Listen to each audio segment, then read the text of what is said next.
Представь, ты просыпаешься утром, а в голове уже крутится целый вихрь хренотени. Что будет через месяц с работой, как сложатся отношения через год, вдруг все рухнет. И день, который только-только начался, уже отравлен. Знакомо? А теперь представь обратное.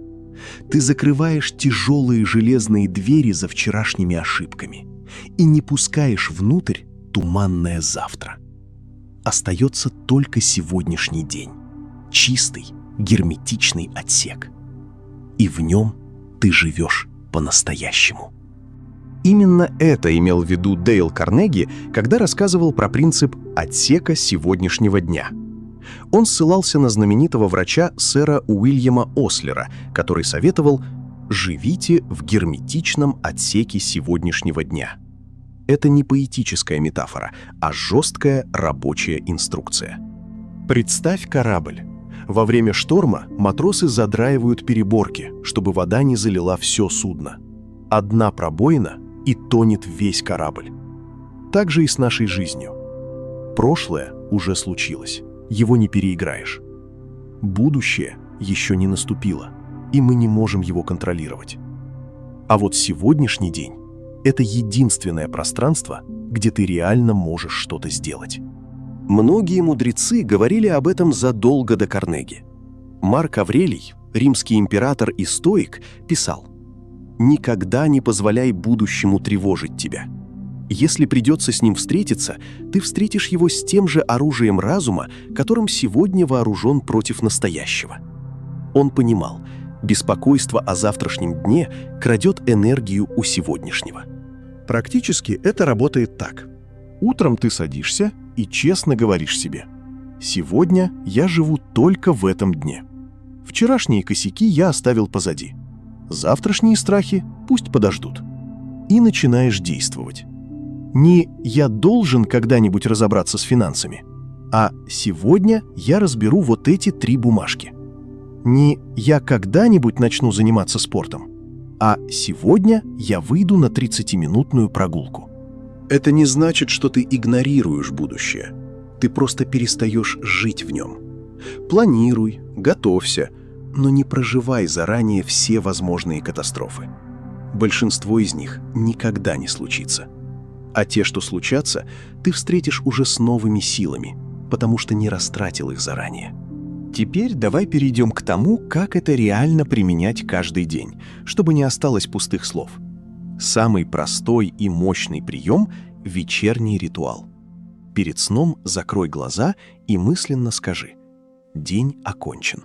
Я сделал все, что мог сегодня. Остальное не моя забота до завтра».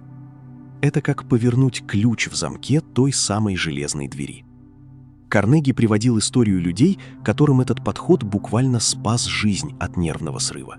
Попробуй разделить день на маленькие отсеки. Утро для себя и важных дел. День для работы. Вечер для близких или отдыха. И в каждом таком маленьком отсеке ты полностью присутствуешь. Не проверяешь телефон во время разговора с ребенком, думая о завтрашней встрече. Не жуешь ужин, одновременно прокручивая в голове старые обиды.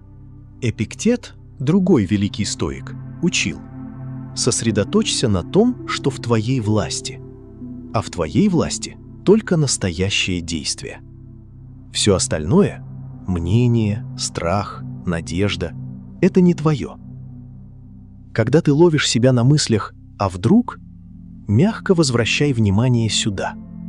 Что я могу сделать прямо сейчас? Это работает и в мелочах. Стоишь в пробке. Вместо того, чтобы кипеть и представлять, как опоздаешь и все рухнет, посмотри вокруг. Послушай музыку. Подумай о том, за что ты благодарен сегодня. Вдруг окажется, что даже в пробке можно найти момент спокойствия. Главное — тренировка. Поначалу мозг будет вырываться в прошлое и будущее, как непослушный щенок. Нормально. Просто каждый раз мягко возвращай его обратно. Со временем это станет привычкой. И ты заметишь, как сильно уменьшится тревога, как появится вкус к обычным вещам, к кофе по утрам, к разговору с другом, к тому, как свет падает на стол вечером. Жить в отсеке сегодняшнего дня – это не эскапизм. Это самая честная и мужественная позиция.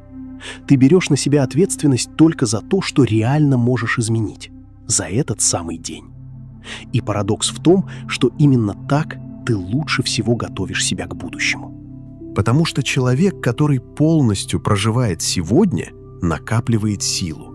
А тот, кто размазывает себя по вчера и завтра, в итоге не живет вообще. Так что вот тебе вызов на ближайшие сутки. Попробуй прожить один день по-настоящему. Только сегодня. Без долгов из прошлого и кредитов из будущего. И посмотри, как изменится твое состояние к вечеру. И, конечно же, не забудь подписаться. До встречи!